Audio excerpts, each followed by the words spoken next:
nkunda kuba turi kumwe, nkunda no kumurwaza cyane, ariko urambwiye gutyo nyine agahinda karanyica. Uyu ni umwana w'imfura yanjye wababajwe n'umubiri igihe kirekire, nyine hari ukuntu tuba turi kujya nko muri dialyse, yaba avuyeho ko Ivan ananiwe ameze ukuntu, akambwira ati ariko mama kuba ameze gutya ubu nzakira koko? Nkasa nk'umubwiye ati ihangane uzakira, kuko no kuba ukiriho ntabwo ari imbaraga zacu, ni Imana yagiye kurinda. Umva nyine nanjye agenda karanyishe, akaba ari igihe yebye akavuga ati abandi bana bari kwiga njye ntabwo niga.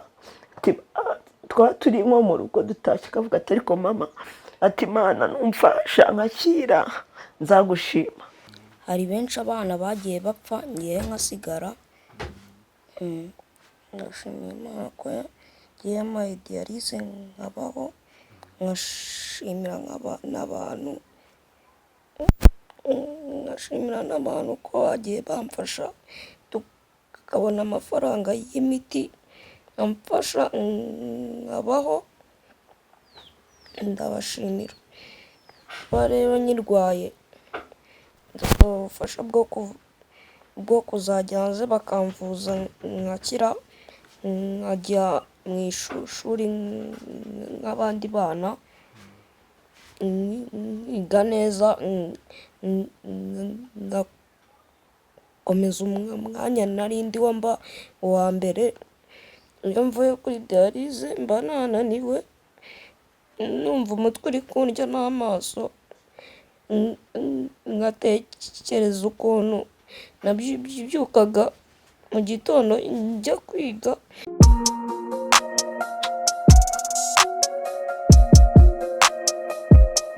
Impanuro TV, ishakiro ry'amakuru yizewe.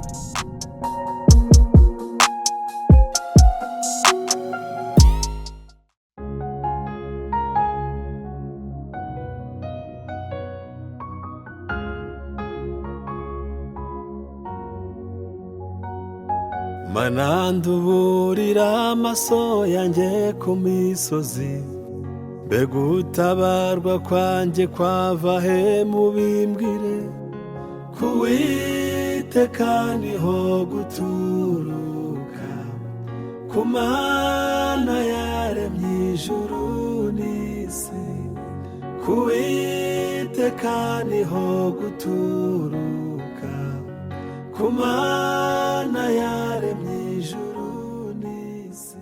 Mwese ndabasuhuje mukurikiye Impanuro TV, reka mbashimire cyane mbifuriza ibihe byiza aho mudukurikiye muri mu Rwanda, muri hanze y'u Rwanda, aho mudukurikiye hose muri kutwumva neza cyane, mbifurije amahoro y'Imana muri mukora byose. Uyu munsi ndagarutse ni mu mujyi wa Kigali, n'ubundi ushobora kuhabona gutya ariko usanzwe uhazi cyangwa se warahagenze. Uyu munsi ndahaje, ntabwo nje gutembera ahubwo nje mu buryo bw'impuruza kugira ngo dutabare n'ingoga, kandi nizere ko namwe ho muri muraza kudushyigikira mukabana natwe kugira ngo uyu muryango ndetse by'umwihariko uyu mwana abashe kongera kugarura inseko ku maso ye. Ni kenshi cyane duhura na benshi bababaye, binatumye uyu munsi tuzinduka kare cyane mu gitondo nk'iki ngiki kugira ngo aho uri hose ubashe gukorera umugisha kuri uyu muryango, kuko ibyo basabwa ni byinshi, ariko nizere ko namwe muri benshi kandi ibyo mwakora byahindura amateka ya benshi. Rero ndi kumwe n'uyu muryango nagezemo n'uburyo rusange, twifuje kumenya byinshi nyuma y'uko tumenya amakuru y'umwana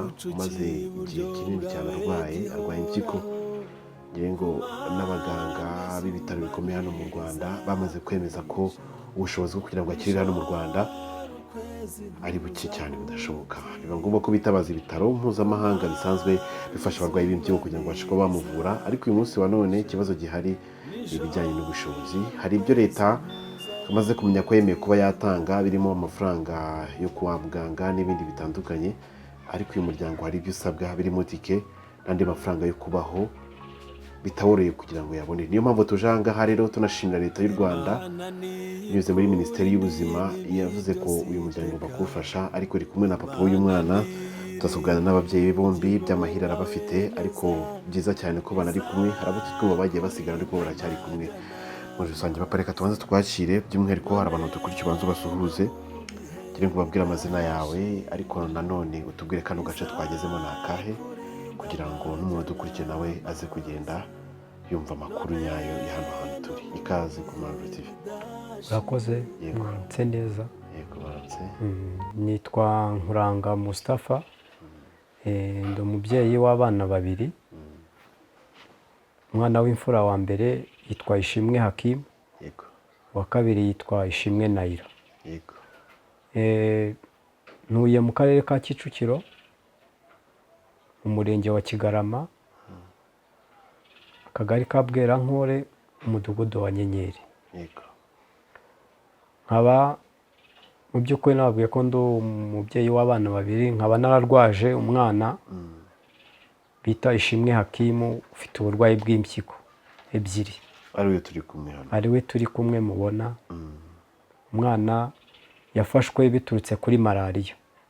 Malariya mu buryo busanzwe. Mu buryo busanzwe arafatwa tumujyana kwa muganga muri centre de santé, bamufatamo malariya barayibona, baduha kwaritemu, tumugejeje mu rugo araziruka, biba ngombwa ko tumwihutana kwa muganga. Yari mu mwaka wa 2015. Mbere yuko dukomeza hano dusanze ni wawe cyangwa urakodesha bimeze bite? Ni umuvandimwe wantije inzu yo kubamo, ntabwo ari iwanjye. Bishatse kuvuga ko ubushobozi bwo kuba ntabwo ari bugihari? Ntabwo nari nkifite icyo gihe. Ugiye kwamara igihe kingana gute hano? Hangiye kwamara imyaka 7. Ugiye kwamara imyaka 7? Umuntu yaraguhaye ahantu atakiribera ahangaha? Yari mukuru wanjye, aza gupfa, ahansiga gutyo, ubwo rero ntabwo ari ahanjye. Nta cyangombwa mpagirira. Isaha n'isaha bagusohora? Isaha n'isaha bansohora. Nuko Hakimu yarwaye impyiko, rero tugeze aho uri kudusobanura ku by'uburwayi bwe. Niyo mwana wawe wa kabiri cyane uwa mbere? Ni uwa mbere, ni imfura yanjye. Bafite imyaka ingahe Hakimu? Ubu afite imyaka 12. Yego. Komeza nta kibazo tubwire. Aza kugira uburwayi bw'impyiko, rero ni uburwayi babitubwiye ko umwana afite ikibazo cy'impyiko. Kwa muganga bakomeza kumwitaho nk'uko bita ku bandi barwayi, bageraho bati umwana ni ukumwohereza muri Faisal. Barambaza se ufite amafaranga yo kujya muri Faisal? Ntabwo yana amafaranga nangahe, sinari nayazi. Kosiyo yari 300,000 kugira ngo umwana agiye kuvuzwa muri Faisal. Ndayashakisha ndayabona, umwana baramwohereza. Umwana aba muri Faisal umwaka. Nari mfite akazi nkora. Cyakoraga iki? Nakoraga mu bintu bya construction, nari storeman. Nabaga mu bubiko bw'ibikoresho. Yego. Mbasha gukurikirana uyu mwana, cyari ikiguzi gikomeye cyane. Nanjye nagezeho ndikanga, ndavuga ni uburwayi ntago bworoshye. Ku cyo gihe ndakomeza ndakurikirana. Fagitire yo muri Faisal umwaka we wose umwana aba kwa muganga, byari ibintu bikomeye cyane. Mu bakozi nkajya n'aka fundraising, aho nananiwe kugura imiti, abakozi bagateranya bakangurira imiti. Nta umushahara wanjye niho wajyaga kwa muganga kugeza amagingo na n'ubu ngubu. Umwana avayo, ava kwa muganga. Akazi uracyagakora se cyangwa? Oya, ubu nta kazi ngira. Ugiye kumara igihe kingana gute? Ngiye kumara umwaka. Kuki wakaretse kandi? Nakoraga akazi ka security, akazi kontra yararangiye. Yego. Itangira mu kazi ka security guard.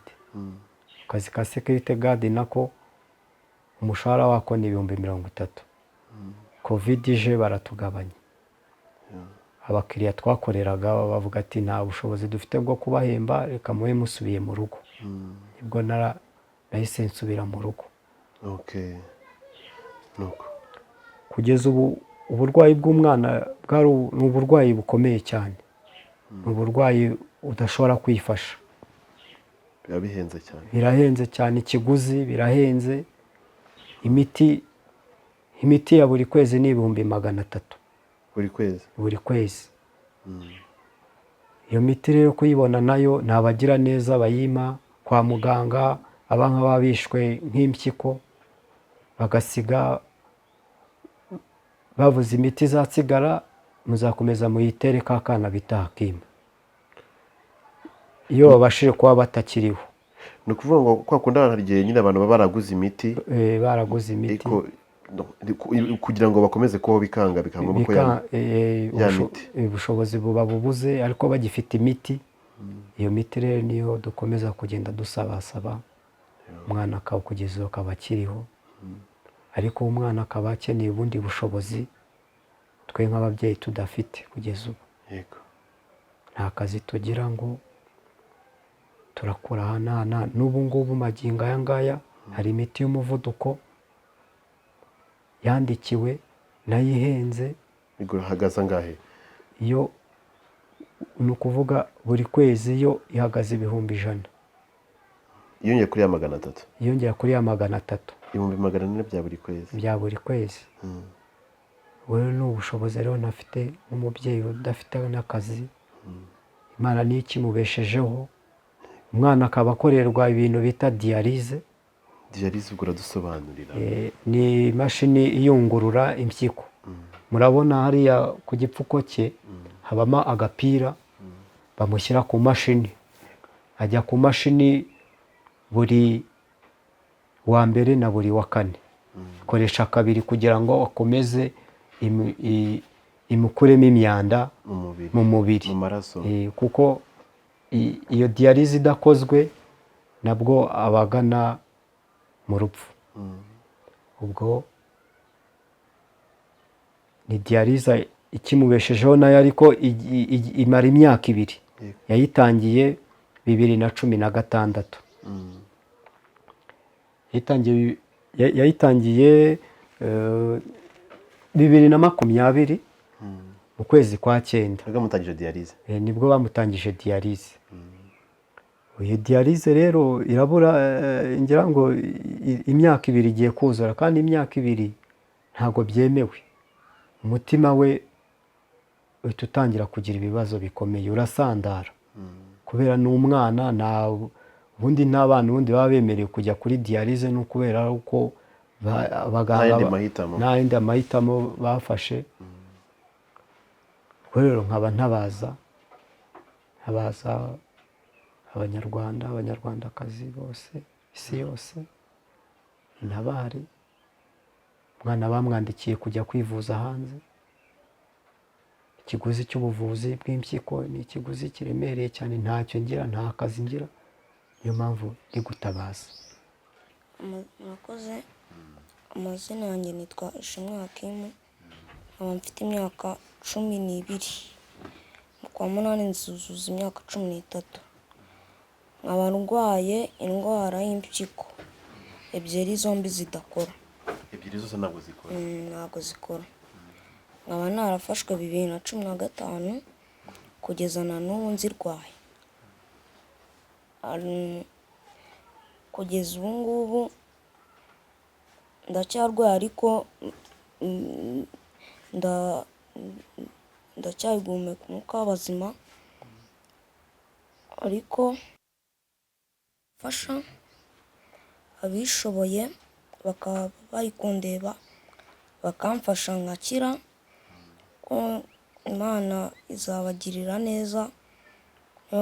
Niyo baba bafite igiceri icyo ari cyo cyose bakagitanga, nta kibazo. Ariko ndashimira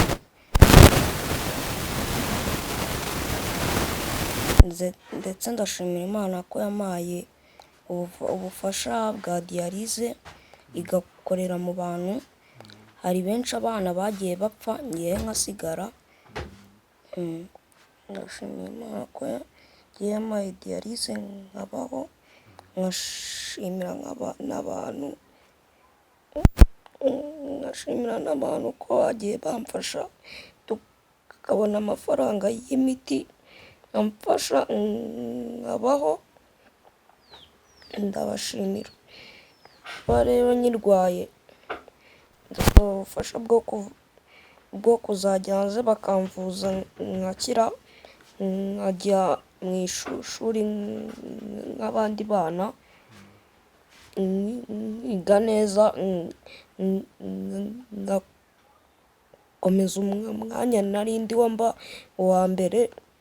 Iyo mvuye kuri diyarize mba nananiwe, numva umutwe uri kundya n'amaso, ngatekereza ukuntu nabyukaga mu gitondo njya kwiga, nkatahana amanota meza, ariko kuba natagishoboye mbyuka njya kwiga ni ukubera ubu burwayi.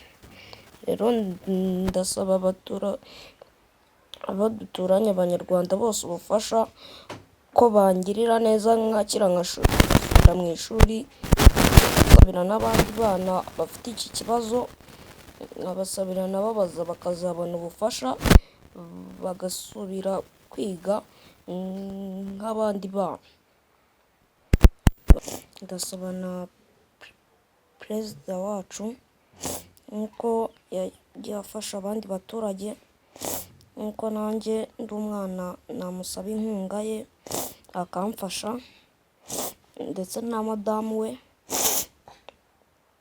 akamfasha nkabaho, dore n'ababyeyi banjye nta kazi bagira, bagenda bashakisha ahantu hose, guma mu rugo zigenda ziba ahantu hose.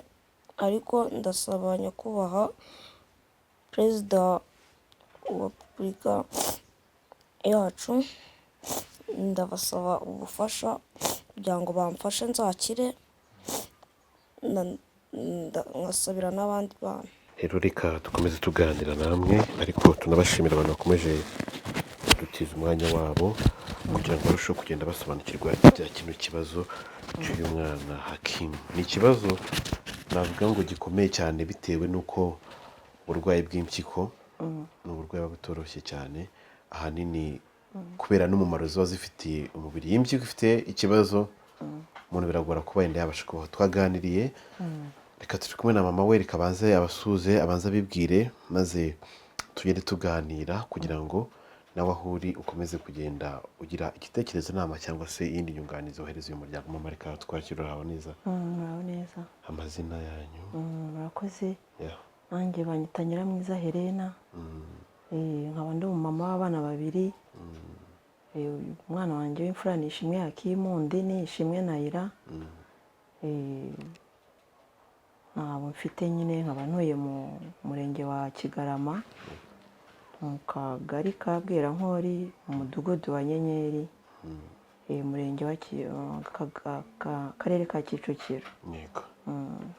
Mama, turishimye cyane kuba turi kumwe nawe, ariko mukomeze kwihangana ku by'uburwayi. Ubundi uburwayi bwa Hakimu ku ruhande rwawe urumva hari byinshi cyane musabwa, ariko hari abantu batandukanye, yenda aribyo papa atatubwiye, yenda mu ngorane muhura nazo, ingorane umaze kugira kubera buno burwayi bwa Hakimu, urumva hari byinshi cyane, amafaranga abaga ari menshi. Ubundi ingorane mumaze guhura nazo bitewe n'uko yenda ubushobozi bwagiye bubashirana mu bihe bitandukanye, n'ubuhe bimeze bitaho ngaho? Murakoze cyane. Yes. Mu by'ukuri guhura n'ubu burwayi ni ikibazo gikomeye cyane pe. Ni ukuri, hatabaye n'Imana yo mu ijuru, mu bwacu wanasara, kuko ni ikibazo kiba gikomeye, ni ikibazo cyiza kikarenga umuntu. Mbega twabashije kubyumva, turahungabana pe, ariko ndashima Imana yo mu ijuru yagiye idufasha ikadukomeza, ikabana natwe mu bibazo bikomeye. Hahandi umuntu yagasaze ntubashe kuba wasara, kubera Imana yo mu ijuru ibasha gukorera mu bantu, ikabasha kurengera umuntu. Mu by'ukuri urumva imyaka ishize ni myinshi arwaye. Papa w'umwana rero muri iyo myaka yose niwe wakoraga, nanjye nita ku bana, ariko nawe muri icyo gihe, muri iyo myaka, muri uwo mwaka wa 2015 ntako atagerageje. Ni ukuvuga ngo umushahara wose yabonaga yahembwaga ajyana kuri nuze kuri konti y'umwana kugira ngo abashe kuvurwa. Ubwo rero twagiye duhura n'imbogamizi nyinshi, kutatera imbere, gusubira inyuma mu buryo bushoboka, ubukene buba bwinshi cyane, ibibazo birazamba. Ni ukuvuga ngo mu bwonko nta kindi kiba kirimo uretse kubona uburyo umuntu yakita ku mwana, kuko ibiza ari byinshi cyane, ni biba biganisha ku mwana uburyo ari bubone ayo marejime badusaba. Iyi miti ye ni nk'ibiryo kuko ntabwo yabasha kubaho nta miti. Imiti yo ni ngombwa cyane, itugora nanone cyane n'iriya papa yababwiye yongera amaraso bamutera nyine kugira ngo bagire amaraso kuko ntayaba afite kenshi. Ariko kubera Imana nyine ni Imana ikorera mu bantu, n'ubu turi gutabaza abantu b'Imana kugira ngo tube twabona iyo sapoti. Ni urugendo rurerure bibabaje bigize iki, ariko iyo ikibazo cyawe utakambiye Uwiteka agira uko abigenza nyine agaca inzira ukabasha kuba mu kibazo kandi ukizera ko kizanakemuka mu gihe gikwiriye. Ihangane rero urumva amafaranga musabwa ni menshi, ariko uyu munsi wa none nta buryo, ariko hari abantu batandukanye badukurikiye ngira ngo n'iki kintu babwire buri munsi badukurikiye kuri iki kintu kiganiro yenda babajwe n'ubuzima bw'uyu mwana kavuga ati reka mukorereho umugisha. Iki kintu yenda wababwira muri rusange mu buryo bwo kugira ngo nabo bakomeze kugenda batanga umusanzu wabo uyu munsi. Murakoze cyane. Mu kintu nabwira abantu badukurikiye ni ukuri ndagira ngo mbabwire ko Imana ishobora byose. Imana nta kiyinanira, kubera ko uyu mwana muri 2020 nibwo indwara ye yakaze cyane ikara, noneho natwe ubwacu bikomeye, naho umuntu yabaga yakura ubushobozi byarahagaze. Nanjye nari mfite akara k'ahantu muri ya mikino y'amahirwe bano bakina ibya betting. Yego. Biza guhagarara nyine, birahagarara cyane kuva icyo gihe covid yatera, nanjye ubwo kiraka cyese gihagarara. Turwaza umwana rero mu gihe gikomeye cyane, umva mbega no kubaho bikomeye. Urumva byari ibibazo bihuriranye byatuma umuntu, nibyo nababwiraga, byatuma umuntu yasara, ariko kubera Imana yo mu ijuru umuntu akabicamo amahoro kubera Imana. Ubwo rero icyo nabwira abantu badukurikiye, mu by'ukuri Imana hari ibintu ikora bikarenga umuntu. Kuba kiriho ntabwo ari imbaraga zacu, ni Imana yagiye ikoresha abantu, igenda ica inzira, umwana abasha kuba kiriho, ikorera mu baganga, ibasha kuba ikimugejeje amagingo. Ni ukuri iyo mu ijuru yonyine n'udukurikiye uko yaba ashobojwe kose, uko umutima waba umubwira kose, mu buryo yaba afite kose, yadushyigikira akarengera umwana, tukabasha kuba twabona sapoti, tukareba ko twabona uburyo twamuvuza, kubera ko igihe nyine kiba kiri kugenda. Kandi urumva ko bundi dogiteri atubwiye ko wenda nk'umwaka ushize, umwaka uri kurangira, bitanarindiriye, kuko atubwira ko nyuma y'iyo imyaka 2 yuzuye neza, inyama zo mu nda ziba zangiritse, ibiki byose, iyo bihaha, imyijima biba bimeze nabi. Ni ukuvuga ngo niyo mpyiko bamuha nta kintu yamufasha. Ni ukuvuga ngo basi bitarenze bitanarengeranye nk'umwaka ukazarangira yagiye. Ubundi mu bintu byiza yakabaye yaragiye, ariko mu bushobozi bwacu ibitugonga ni byinshi cyane, amafaranga ni menshi. Rero niyo mpamvu twatabaje kugira ngo uwumva wese yakorera umugisha kuri Yakimu yamugirira neza, nyine tugaterateranya tukareba ko Imana yakomeza kudufasha. Urakoze cyane kandi mukomeze kwihangana. Ariko kenshi ukunda kuri kumwe n'umwana, hari ukuntu mujya muganira, ajya kubwira ibintu kumva urababaye cyangwa se ubuze icyo umusubiza bitewe kuba biremereye. Nk'ubyo ukunda kuba hafi kuko urumva nta kazi ufite, akenshi uri mu rugo, ni nk'ibihe bintu mukunda kuganira akakubwira ikintu ukumva urababaye cyane, ukabura icyo umusubiza bitewe n'uko nta gisubizo ufite ku ruhande rwawe. Murakoze cyane. Nkunda kuba turi kumwe, nkunda no kumurwaza cyane, ariko urambwiye gutyo nyine agahinda karanyica. Uyu n'umwana w'imfura yanjye wababajwe n'umubiri igihe kirekire, nyine ari ukuntu tuba turi kujya nko muri dialyse, yaba avuyeho ko Ivan ananiwe ameze ukuntu, akambwira ati ariko mama kuba ameze gutya ubu nzakira koko? Nkasa nk'umubwiye ati ihangane uzakira, kuko no kuba ukiriho ntabwo ari imbaraga zacu, ni Imana yagiye kurinda. Umva nyine nanjye agenda akaranyishe, akaba ari igihe yebye akavuga ati abandi bana bari kwiga, njye ntabwo niga. Twaba turi nko mu rugo dutashye, akavuga ati ariko mama, ati Imana numfasha nkakira nzagushima. akavuga ati reba mushiki we nyine yari hejuru ye, uyu yigaga mu wa kane niho yari ageze, ubundi imyaka yose ubu ni ukuvuga ngo aba ari siziyeme atarwara, ubu bari gukora nk'abandi bana nyine examen, ariko yagiye arwara cyane nyine bikamuviramo kuba yadindira mu gihe turi kwa muganga abandi biga, we akaba ari mu bitaro nyine inshuro nyinshi yakunze kuba mu bitaro. Ubu yabwo nyine muri 2020 nabwo yari ari mu wa kane ari kwiga, nabwo byaje kugera biranga, ubuzima bwe bwinshi ubundi ni mu bitaro, ariko akajya avuga ati reba na mushiki wanjye dore aransize, dore ngiye kwiga byaranze, kandi mama ukuntu nabaga uwa mbere mu ishuri iki, nanjye agahinda kakanyica nyine nkavuga ni mwana wanjye ihangane, Imana izagukiza, kuko no kuba uriho ntabwo urabona ko igihe warwaye bikomeye cyane wari wo gupfa, ariko kubera Imana ntabwo wapfuye.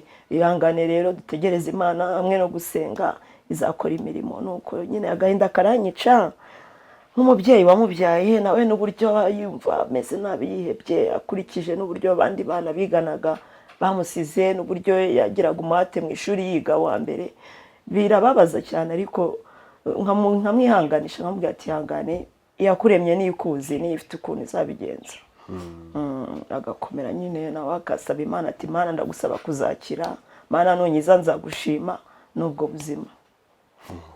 mwihangane kandi mukomere, twizere ko wenda udukurikiye uraza gutanga umusanzu wawe, ushobora kubibwira abandi bantu batandukanye muziranye, cyangwa se ukaba wakora ubundi buryo ukabagira inama cyangwa se ukungura igitekerezo mu buryo bwakoreshwa kugira ngo babashe kugira mu wenda kurumva amafaranga arenga miliyoni 11 z'amanyarwanda, miliyoni 12, aho ngaho ni amafaranga menshi cyane kuyabona biba bitoroshye, ariko aho uri umusanzu wawe ndizera nashidikanya ko ari inyamibwa kandi ari ingenzi. Rero mukomeze kugubwa neza, mama mwihangane kandi mukomere, Imana ikomeze kubarinda muri byose, turabakunda cyane. Rero kiri ngo wabaha nimero ya telefone, papa duhaye nimero yiwe, nawe ukaduha nimero yawe ya telefone, mu buryo kugira ngo umuntu wari wese udukurikiye aba yabasha gutanga umusanzu we, ashobora kuguhamagara mu gihe abuze papa, mu bundi buryo kugira ngo wenda byose bigende neza. Yego, murakoze cyane.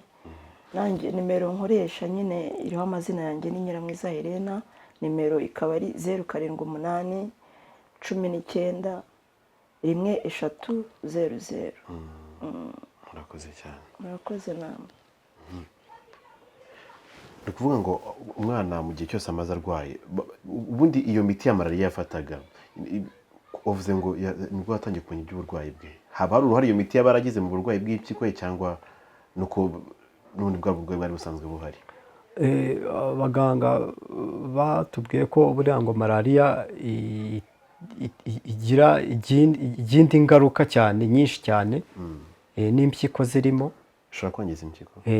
malariya ni indwara mbi cyane buriya, ko no muri raporo handitsemo malariya ko ariyo yatumye impyiko ze zangirika zombi. Malariya burya ni mbi bigezaho? Malariya ni mbi, ni indwara mbi cyane, ni indwara abantu bagomba kwirinda. Ubwo malariya izo mpyiko zajemo n'umuvuduko, wagira n'umuvuduko w'amaraso. Ufite blood pressure angana gutya?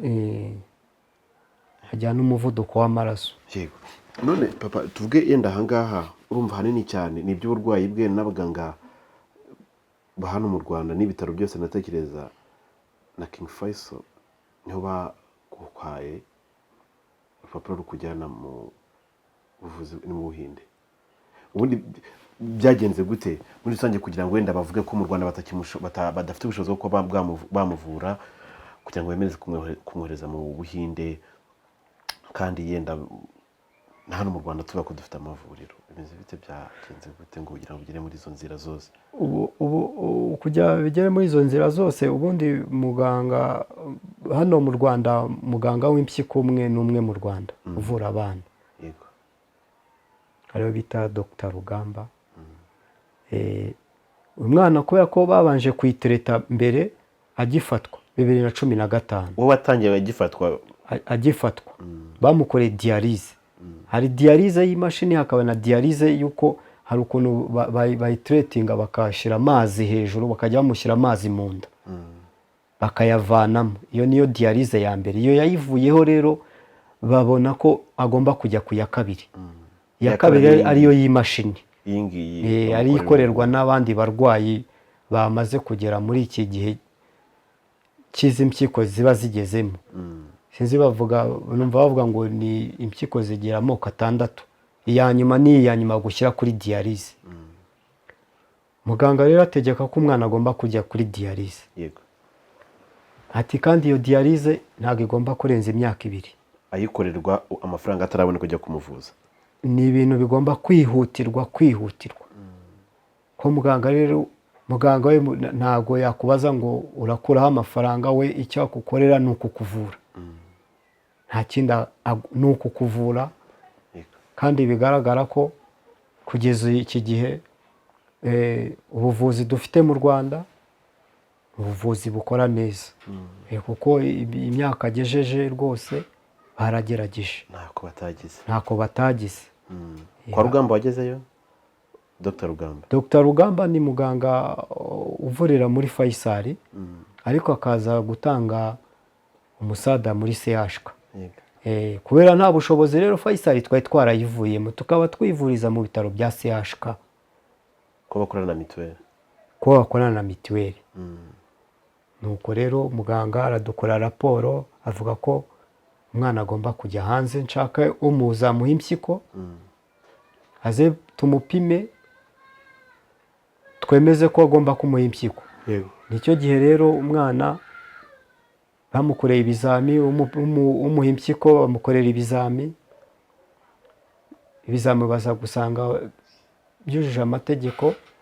Muganga nibwo yatubwiraga ati ni ugutegereza Minisante ko igomba kubaha uruhushya.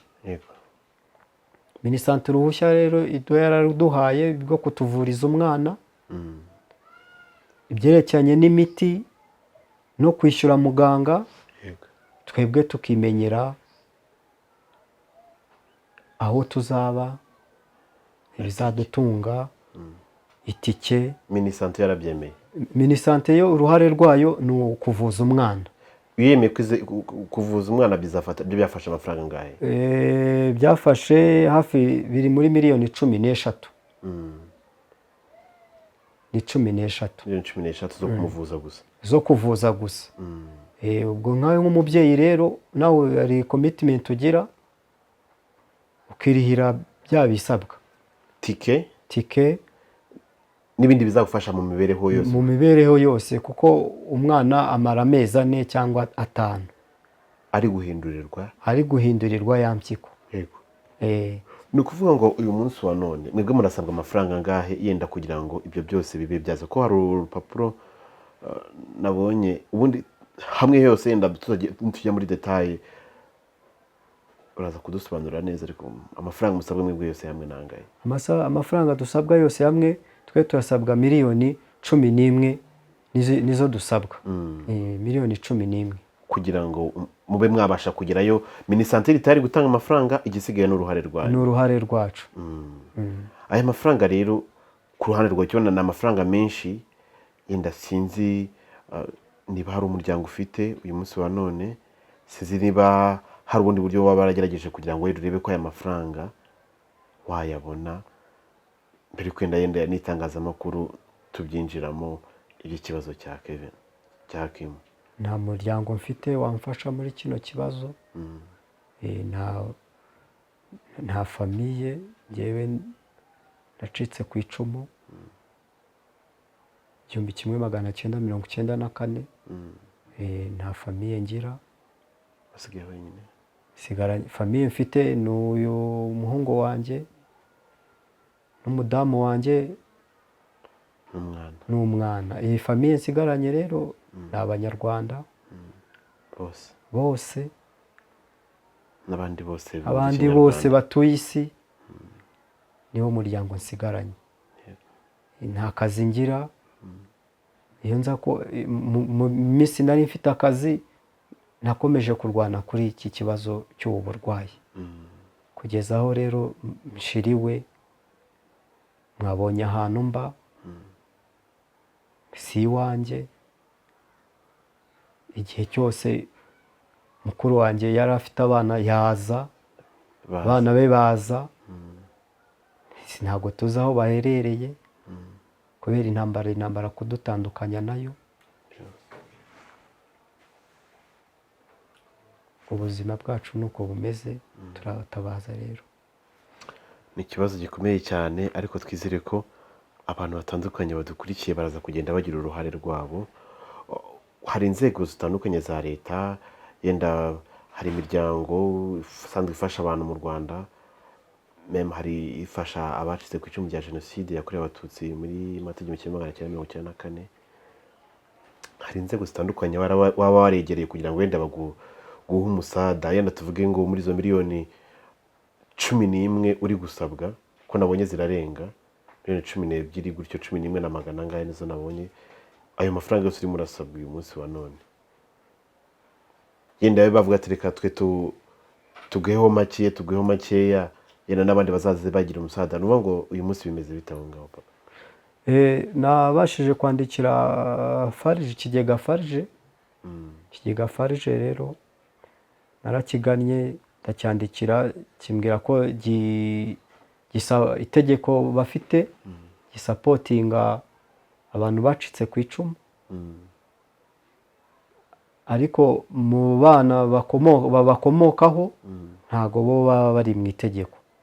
Ndabyumva, ariko ni diyarize hari komisiyo ishinzwe abana bita NCDA, niyo ikomeza kumumfashiriza kuri diyarize,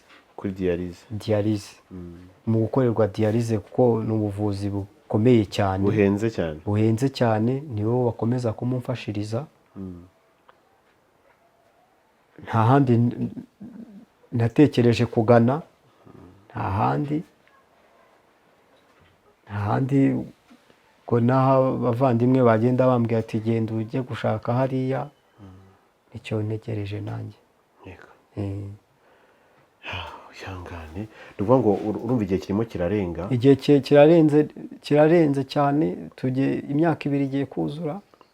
ubundi igihe ntarengwa yenda byibuze byo kuba umwana yagiye, yenda baguhaye kuri iyo myaka 2 uvuga ko ugiye kuzura, harasigara buri minsi ingahe kugira ngo icyo gihe kibe cyageze, noneho uburyo nk'ubu ngubu umwana we yabona ubuvuzi, abashe kugera kwa muganga avurwa? Mu kwa gatandatu 2022 imyaka 2 izaba yuzuye, imyaka izaba 2 yuzuye, kandi muganga yatubwiye ko imyaka 2 yuzuye nta kindi ni uguheba, ubuzima buba burangiriye aho, ubuzima bwa burangiriye aho ngaho, kuko ntacyo umwana azaba agiye gukora hariya. Nicyo kibazo gihari kugeza ubu ngubu. Amafaranga urumva ni menshi, ntabwo yenda na bino bihe akazi kenshi karagiye gahagarara, abandi bantu imikorere yaranze bitewe na bino bihe turimo bya covid, bisa nkaho byahinduye imibereho y'abantu. Urumva n'amafaranga bitoroshye kuyabona, ariko turabizi abashyize hamwe nta kibananira. Ku bantu badukurikiye aka kanya, ni ikintu wabwira buri muntu wese udukurikiye, cyangwa se n'izindi nzego zitandukanye wabwira, kugira ngo niba rufite uko ameze, yaba make cyangwa igiceri cy'ijana, buri wese aramutse agiye agitanga igiceri cy'ijana, ndizera ko muri miliyoni dufite z'abanyarwanda amafaranga yaboneka. Niyo watanga ifaranga rimwe rwose, cyangwa igiceri cy'ijana, ndizera ko byaramuka bikunze. Ariko hari uburyo runaka ngira ngo yenda buri muntu wese udukurikiye kano kanya, cyangwa se wagira icyo usaba abantu badukurikiye, kugira ngo aho bari nababashe kuba batanga umusanzu wabo, kandi Imana ikomeze kubayobora. Ndabashimira cyane kuba mumfashe mu kibazo mfite, cyaba n'igiceri cy'5 ntago nacyanga, kizagwira kigere kuri ya mafaranga nkeneye. Yego, ndabatakambira rwose, mumfashe muri kino kibazo, umwana wanjye abeho, umwana nkunda cyane, umwana w'umuhungu ushobora kuza agakorera igihugu, kandi n'inzego za leta zibibona nazo zindwaneho, nanjye nje gutakambira abanyarwanda ariko mbona ko ikibazo cyamaze kundenga rwose yaba igiceri cy'atanu cyose yaba n'ifaranga rimwe rwose muri mfashije riragwira ngere kuri kino gikorwa umwana wanjye avurwe aza akorera igihugu nk'abandi nk'uko bakorera igihugu. nimero ya telefone ngire ngo witubwire umuntu aho ari hose ashobora guhamagara akaba yatanga umusanzu we mu buryo kugira ngo ubuzima bukomeze kugenda bujya mbere. Nimero yanjye ya telefone ni 07 8 8 8 3 11 53. Niyo nimero nkoresha. Amazina yanditseho Nkuranga Mustafa.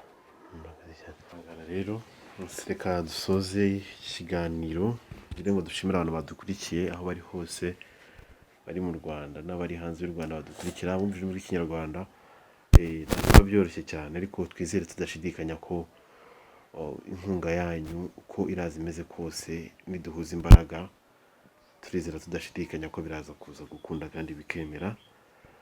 Igitekerezo inama yawe birakeneye kuri uyu muryango binongeho uyu mwana numva ko n'umwana ufite ejo hazaza heza bijyanye n'imitekerereze reka dukore uko dushoboye kose tutamuhomba kuko igihugu cyaba gihombye byinshi mukomeze kugubwa neza turabakunda baza kwizera mari muri kumwe rero mukomeze kugira ibihe byiza aho mudukurikiye muri turabakunda cyane.